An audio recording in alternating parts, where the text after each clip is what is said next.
L'on dénombrerait au Gabon près de 47 000 personnes vivant avec le VIH-Sida. Nos reporters Rodolphe Mukombi-Boma et Richard Moubiwa ont échangé avec l'une de ces personnes. Elle parle ici, à cœur ouvert, de son quotidien pas toujours facile. Il faut dire qu'elle lutte contre la maladie depuis plus de 10 ans. Nous l'écoutons.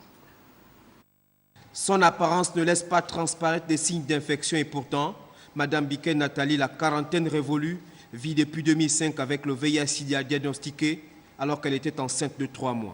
Tout au début, c'était les premiers examens parce qu'à partir de 3 mois, c'est à partir de 3 mois que la femme doit d'abord faire les premiers examens.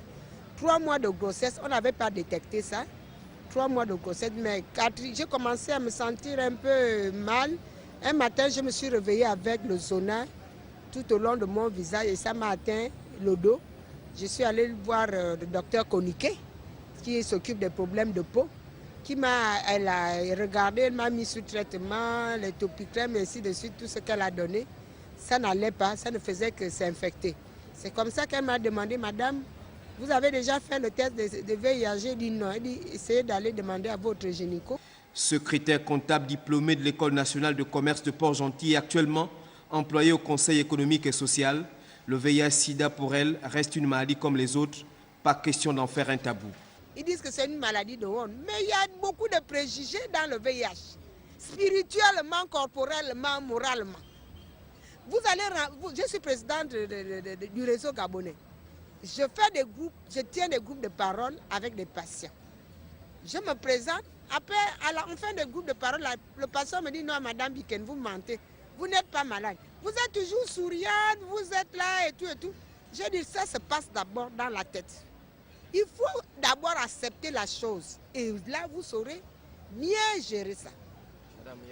Ce témoignage qu'elle n'hésite même pas à faire en public est l'un des combats qu'elle mène.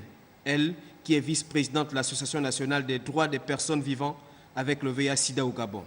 Aux personnes qui se cachent, même s'ils ne font pas un témoignage à visage découvert comme moi aussi je l'ai fait. On a dit de rompre le tabou. Le VIH, ce n'est plus un sujet à tabou. Mais je vais rompre le tabou en tant que vice-présidente du Conseil national du réseau des personnes. Comment? En allant commander les 500, en allant parler de... Non. J'ai dit aujourd'hui, j'en ai que foule. On m'a élu, c'est l'OMS, l'ONU-SIDA, toutes ces institutions-là qui ont dit Madame Biken. Vraiment, vous êtes vice-présidente du conseil d'administration.